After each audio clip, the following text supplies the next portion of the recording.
Please welcome Mike Lynds.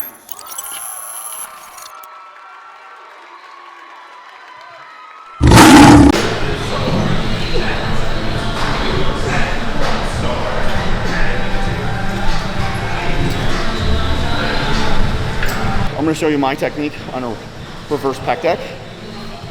One of the things that I see done wrong a lot is where the elbow is, because that has a lot to do with the joint itself.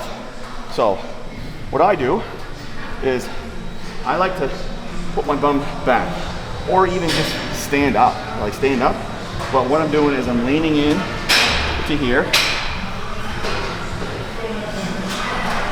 putting my hands on the inside. I am not grabbing, because if you come around here and look, so if you look at here, if I'm grabbing here, my wrist can do this as I get tired. But if I take it and put it here, I just gain 1 inch to 2 inches on that range of motion. So you want to increase the range of motion as much as possible.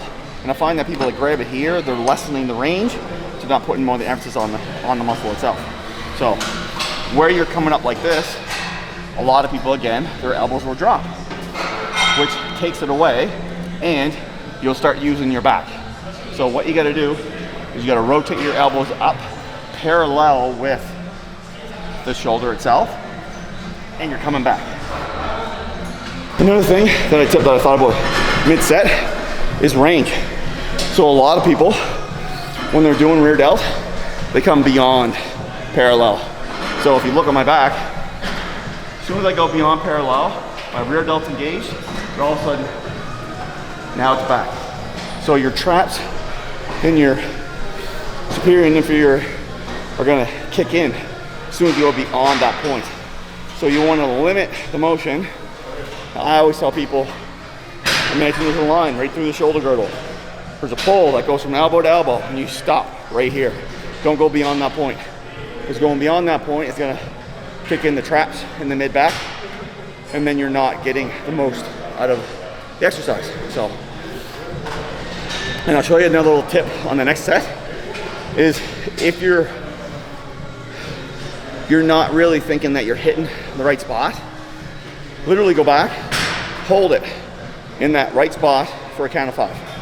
Trust me, rear delt is gonna fire off super fast, and you're gonna feel that intense burn. So once you mentally get in there, close your eyes, feel it, and then every one after that is pure flex. Right away, bum back, leaning in, hands on the inside, so I'm giving myself full range, elbows up, parallel with the shoulder. All right, go back, hold. 5, 4, 3, 2, 1. There's the flex right there. Go into that feeling every rep. For what I'm doing right now is I'm all going on feel, so that's why I did that kind of 5-second hold.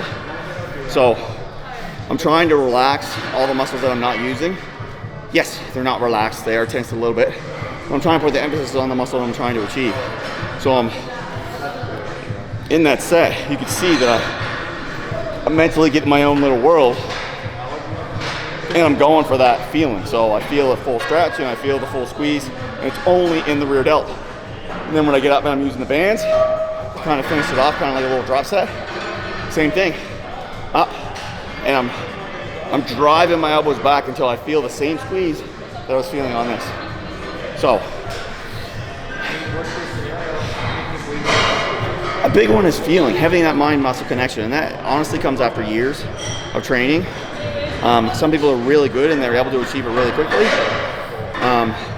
If you're having trouble, ask someone with an educated eye to take a look at your form. It's usually a quick little tip or a quick little angle change, and you'll feel it right away. So I said it and I'll keep saying it. It doesn't have to be a coach, doesn't have to be, if you're having a coach, great, awesome. Like, I praise you. But some people just can't afford it, or they don't want it. Still doesn't mean you can't get that educated eye to look at your form. So keep asking questions, regardless. You're trying to progress, ask questions.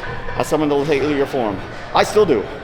Years later, if I'm feeling it in an area that I don't want it to, I'll be like, hey man, can you take my little my form and my bend on my back over, or my rounding this or rounding that. I just want that reinforcement that my form's not off. And if it is, great, I can change it. If it isn't, there's something else wrong, so I have to figure it out. So a lot of people put it in back day. I don't know why, but they'll put it in a back day. The shoulders.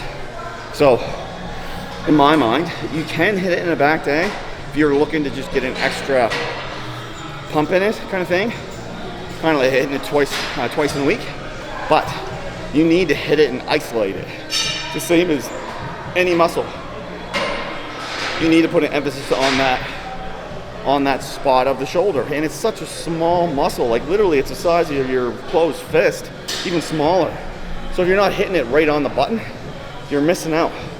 Then you're just not gonna have that cap on the back of your shoulder.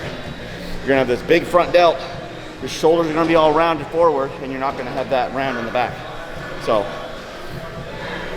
helps with the look, the aesthetic of the shoulder, but it also helps with posture because it keeps the shoulder girdle kind of rounded back. So, dual beneficial factors in it.